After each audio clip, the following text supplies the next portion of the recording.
The sound of Georgy Girl once floated across continents.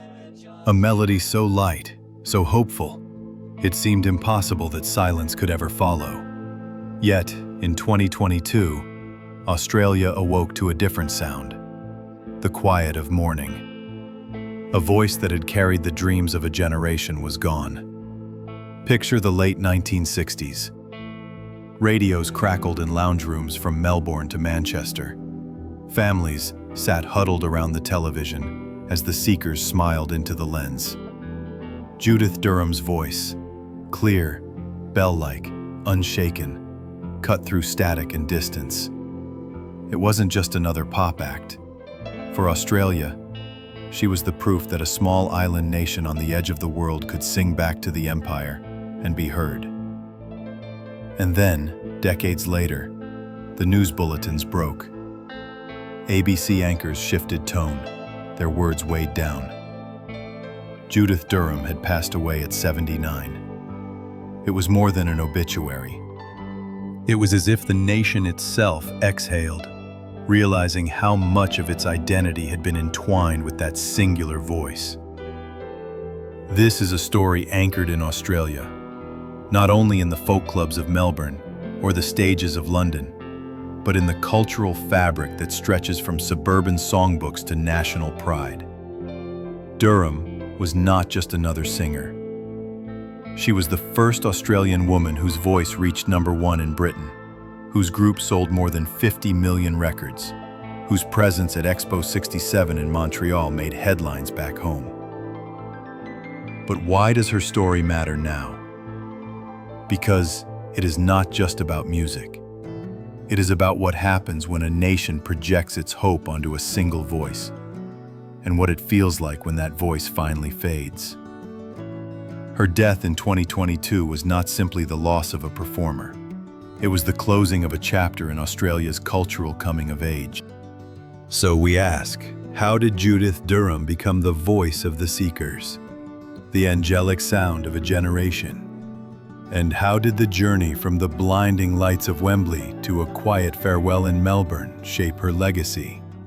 Most of all, what secrets, what sacrifices lay hidden behind that radiant clarity? And what echoes remain today? Judith Durham was often called Australia's songbird, but the epithet only scratches the surface. She was more than a voice. She was a vessel of memory, a bridge between a young nation and the wider world. When she stood on stage with the Seekers, petite, modest, framed by 3 towering bandmates, she looked almost fragile. And then she sang, and the fragility dissolved. What emerged was strength, clear, unwavering, timeless. In an age dominated by the British invasion, the Seekers were an unlikely export. They were not brash rockers, not pop idols with wild scandals. They were polite, smiling, wholesome. Yet Judith's presence gave them something irresistible. It wasn't just the purity of tone. It was the way she seemed to lift audiences, as if she carried an invisible promise. That even from far-off Australia, dreams could rise and be heard. And yet, within that promise lay a tension. Fame does not come without its shadows. The applause was thunderous, but what happens after the ovation ends? When the costumes are folded away and the lights dim, what is left for the woman at the center? Imagine watching her on stage at Wembley in 1965, before tens of thousands. Her dress catching the light, her voice soaring above the roar. Could anyone in that crowd have guessed how much pressure weighed upon those shoulders? Could they have known that behind the grace she longed at times for quiet, for a life less scrutinized? Australia adored her. The world applauded her. But adoration can be a heavy crown. Judith Durham carried it with dignity, but no crown is without cost. This is where her story finds its contrasts. The radiance of fame set against the solitude of personal battles. the applause of thousands against the silence of one. It is in these contrasts that we begin to see the full shape of her life. Luminous, yes, but edged with sacrifice. So let us step back to the beginning. Before the international tours, before the gold records and the ovations at Melbourne's Meyer Music Bowl. Back to a young girl in Essendon, Melbourne, who first discovered that music could be both escape and destiny. Because if we want to understand how the nation mourned in 2022, we must first understand how a child of suburban Victoria became the voice of a generation. Long before the ovations at Wembley, before the platinum records lined her walls, Judith Durham was simply Judith Mavis Cock, a girl growing up in Essendon, Melbourne. The daughter of a World War II navigator and a devoted mother, her world was modest, yet filled with music. There was a piano in the house, and Judith's small hands first traced melodies on its keys, the notes stumbling, then flowing, then soaring.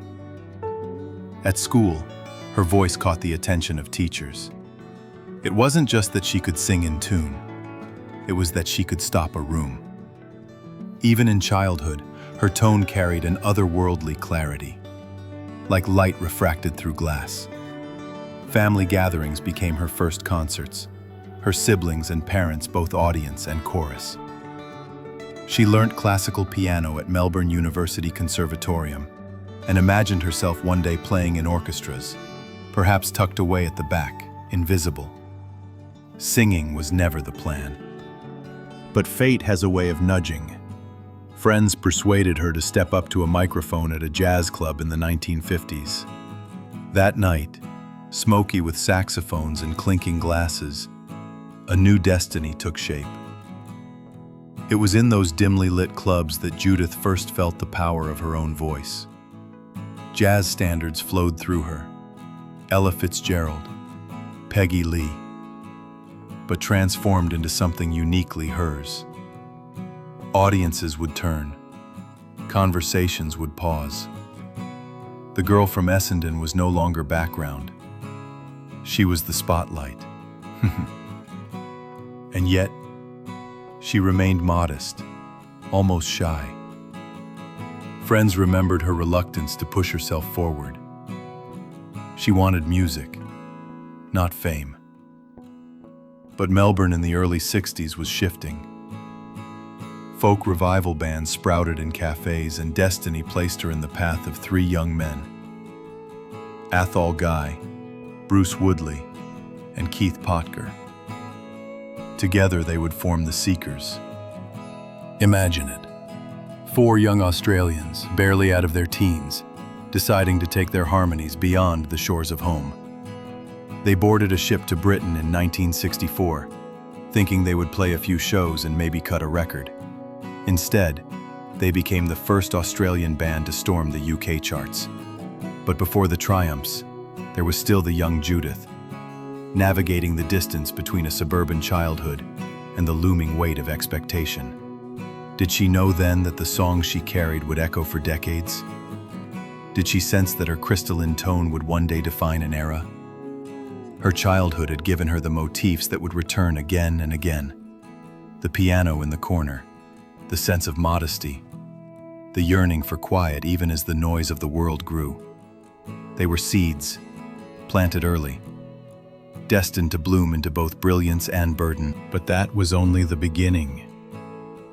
By the mid-1960s, the Seekers were no longer just four young Australians taking a chance. They were a global phenomenon. In Britain, they were greeted with something close to hysteria. Crowds thronged outside theaters. Girls fainted in the front rows. Security had to hold fans back. It was Beatlemania with an Australian accent, and at the center stood Judith, her voice the beacon that made the harmonies unforgettable. Their breakthrough came with I'll Never Find Another You. Released in 1964, it sold more than 1 million copies in Britain alone, a staggering number for a group from Melbourne.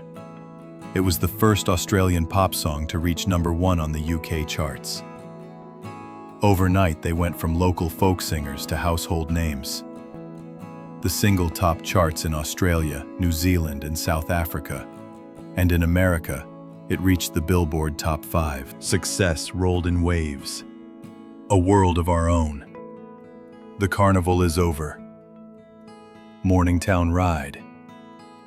Each became an anthem. And then came Georgy Girl, a song that captured the buoyant optimism of the 1960s. The film tie-in pushed it into the Billboard Top 10 in the US. And in 1967, it was nominated for an Academy Award for Best Original Song. The Seekers sold more than 50 million records worldwide. For an Australian act, it was unprecedented. Imagine Melbourne in 1967. At the Sydney Myer Music Bowl, 200,000 people gathered for a homecoming concert. 200,000. It remains one of the largest crowds ever assembled for a single concert in the Southern Hemisphere. The city itself seemed to tremble with applause. Judith, barely in her 20s, walked on stage in a simple dress, dwarfed by the sheer mass of humanity. When she began to sing, silence fell over the bowl, as if even the breeze held its breath. Awards followed. Australian of the Year in 1967 for the entire group. They became the first Australian band to top both UK and US charts. Their television specials on the BBC drew record audiences. Back home, their faces appeared on postage stamps. It was a new era for Australian culture, one where local artists no longer saw themselves as outsiders. Judith Durham's voice had made the world listen. And yet, with every triumph came foreshadowing. Fame brings a price. For Judith, the endless tours, the rehearsals, the interviews, all pressed against her natural shyness. Friends later recalled her yearning for quiet, for moments away from the glare. But at the time, the machine of success allowed little rest. The brighter the light, the deeper the shadow waiting at the edges. Was it happiness? Or was it a gilded cage? How does one balance the roar of 250,000 fans with the silence of a hotel room? Could anyone, even Judith herself, truly separate the joy of the music from the weight of expectation? For Australia, though, she was a symbol of possibility. When the country tuned into ABC radio or opened newspapers, there was Judith, proving that Australians could stand shoulder to shoulder with the world's best. She had become not only a singer, but a national treasure. But glory never tells the whole story. Behind the ovations, behind the chart-topping singles and the world tours, there lingered questions about identity, about sacrifice, about the toll of living as a symbol. And as the applause thundered louder, so too did the silence that waited once the curtain fell. For the world, Judith Durham was the golden voice of the Seekers, but behind the stage curtains lay challenges few could see. Fame may have looked gentle in her hands, but it was heavy all the same. Friends recalled that Judith, naturally modest, often felt overwhelmed by the constant attention. She was not drawn to the spotlight for its glare, only for the music. Yet the spotlight came anyway, relentless, demanding. Some reports suggested that the whirlwind of success left her struggling with sleepless nights and exhaustion. Endless tours, packed schedules, and the weight of expectation eroded the quiet life she once imagined at the piano. Others disputed that her struggles were visible to the outside world. To audiences, she remained a picture of composure. But those closest to her saw the strain, the way she sometimes longed for retreat, for silence. In 1968, at the height of their fame, Judith shocked fans by announcing her departure from the Seekers. She said she wanted to pursue classical training, to step away from the pop machinery. For many, it felt unthinkable. Why would someone leave a group selling millions, filling stadiums, adored across continents? Was it courage, or was it escape? Her life after the Seekers was marked by both reinvention and difficulty. She studied classical music, released solo albums, and explored jazz once more. Yet, her career never again reached the feverish peaks of the mid-60s. The world remembered her as the face of the Seekers, and in some ways, she seemed forever bound to that image. Personal trials deepened the shadows. In 1990, she and her husband Ron Edgeworth were involved in a terrible car accident near Melbourne. They survived, but Judith sustained injuries that affected her mobility for years. Only weeks later, Ron was diagnosed with motor neuron disease.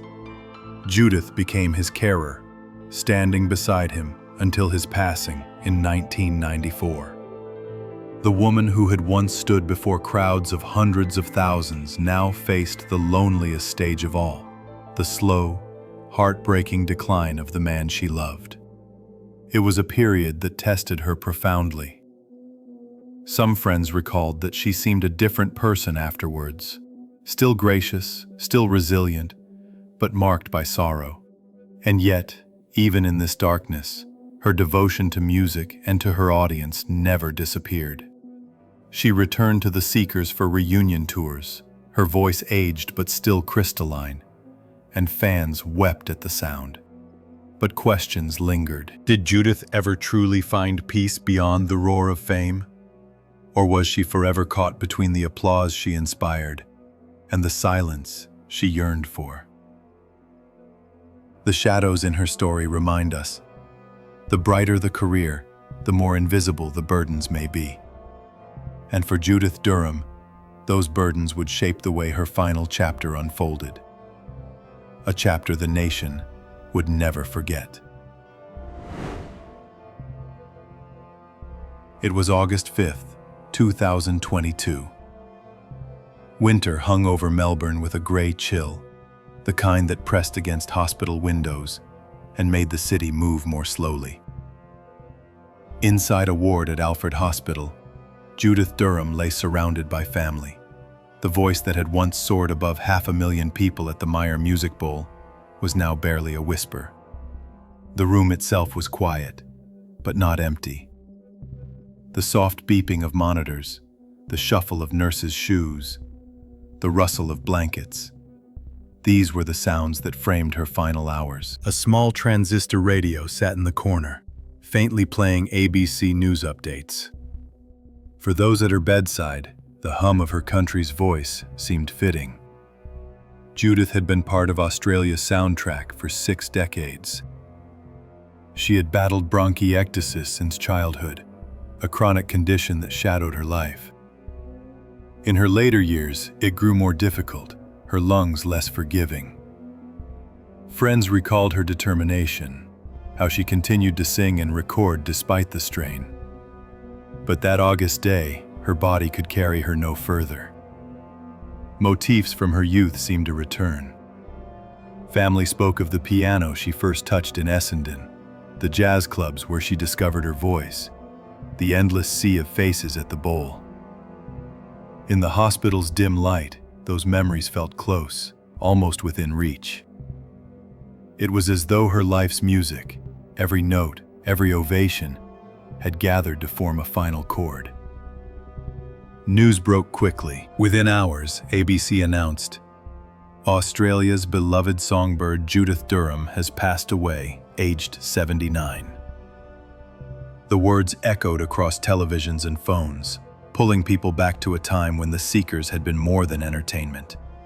They had been a nation's proof of place in the world. Imagine that moment.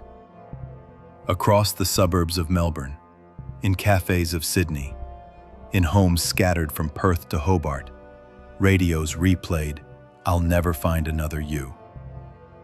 The same melody that once climbed to the top of Britain's charts now carried the weight of farewell.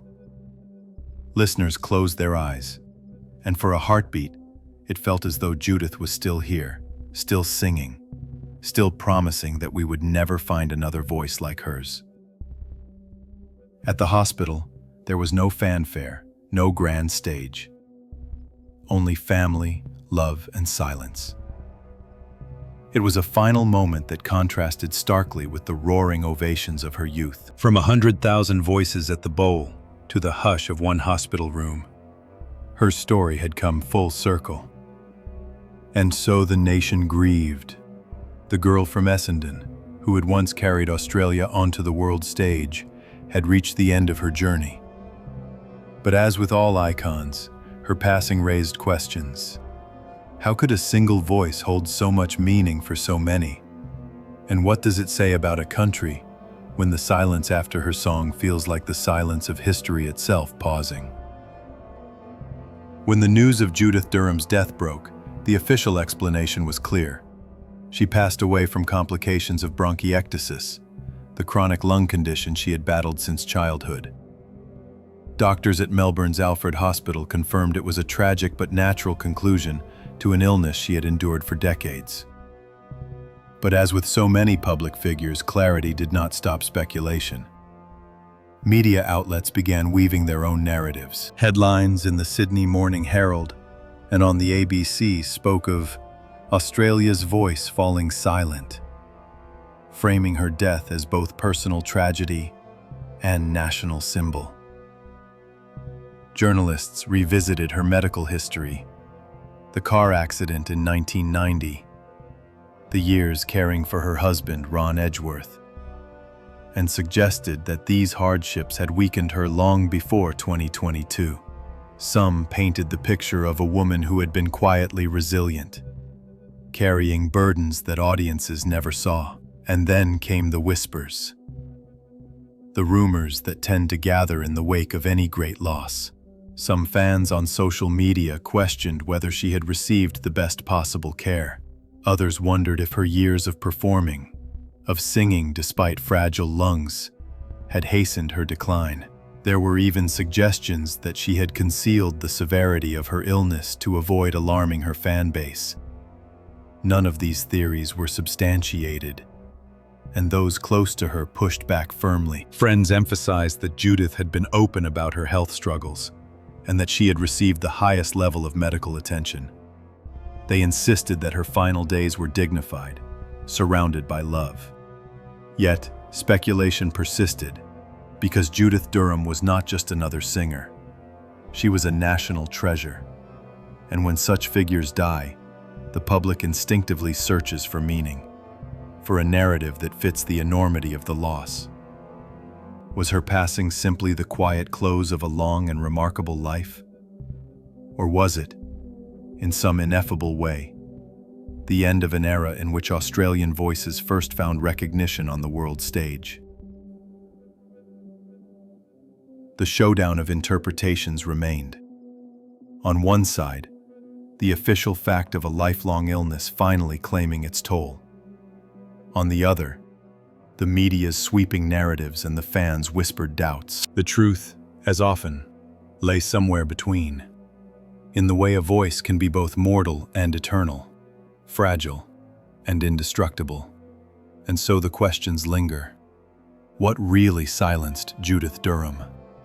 Was it the illness named in her medical records?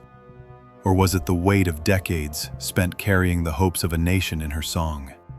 In the days after Judith Durham's passing, Australia entered a collective hush. News bulletins ran tribute segments. Radio stations replayed the Seeker's catalog, and social media filled with grainy clips of her singing before roaring crowds. What struck many was not just the memory of her voice, but the reminder of what it had meant. A soundtrack to Australia's emergence on the world stage. The government quickly announced a state memorial. At Melbourne's Hamer Hall, thousands gathered. Some came dressed in 1960s fashions, clutching vinyl records worn at the edges. Others were younger, grandchildren of those who had first swooned to "I'll Never Find Another You." On the stage, photographs of Judith, as a young girl, as the radiant lead of the Seekers, as a dignified elder, cycled slowly. The hall filled with silence until her voice, replayed through the speakers, soared again. Even in absence, she commanded presence. Prime Minister Anthony Albanese described her as a national treasure and an Australian icon. The Premier of Victoria called her the voice of a generation. At that memorial, it was clear Judith Durham had become more than a performer. She was a cultural landmark, stitched into the nation's identity like the Opera House skyline or the MCG on a summer's day. Where were you when you first heard Georgy Girl? For many Australians, the memory is vivid. Car radios humming on long coastal drives, ABC broadcasts on Sunday mornings, cassette players in school halls. Her music wasn't just performed, it was lived, woven into the texture of everyday lives. Her legacy extended beyond the records. The Seekers had paved the way for every Australian artist who followed, showing that distance was no barrier, that even from Melbourne or Sydney, the world could be reached. For Olivia Newton-John, for Kylie Minogue, for countless others, the path Judith helped carve remained vital. And then there was the motif that returned, again and again, applause and silence. From the roar of 200,000 at the Meyer Music Bowl to the hush of the Memorial Hall, Judith's journey was one of contrasts. Each ovation seemed to foreshadow the silence that would one day come. And now, in remembering, those silences became as powerful as the songs themselves. In the end, Judith Durham left more than music. She left an afterglow, a remembrance that continues to shimmer in the Australian imagination. Her voice may no longer ring out live, but its echo still lingers. In recordings, in memories, in the collective heartbeat of a nation that once dared to believe it could be heard. It began with a song that felt impossibly light. Georgy Girl, skipping across radios, across oceans. And it ended with silence. A hospital room in Melbourne where that songbird finally rested. Applause and silence, light and shadow. These motifs defined Judith Durham's journey, and now they close it. Australia had found in her a voice that was both familiar and extraordinary, rooted in suburbia, yet soaring across the globe. She embodied a nation learning to speak, to sing, to be noticed. Her passing did not erase that legacy. If anything, it amplified it, reminding us that the measure of a life is not only in the ovations, but in the echoes that remain once the hall has emptied. So what do we carry forward? Perhaps it is the memory of a song playing in the car on a long coastal drive. Perhaps it is the image of a young woman standing before 200,000 people, her voice unshaken. Or perhaps it is simply the knowledge that we will never find another like her. What about you? Do you remember the first time you heard Judith Durham sing? Maybe on vinyl, maybe on ABC, maybe in a family living room as the radio hummed. Share those memories with us, because in telling them, in passing them on, we keep her voice alive. Judith Durham's final moment may have been quiet, but her afterglow still lingers. A nation once defined by her song now holds her silence. And in that silence, her music plays on.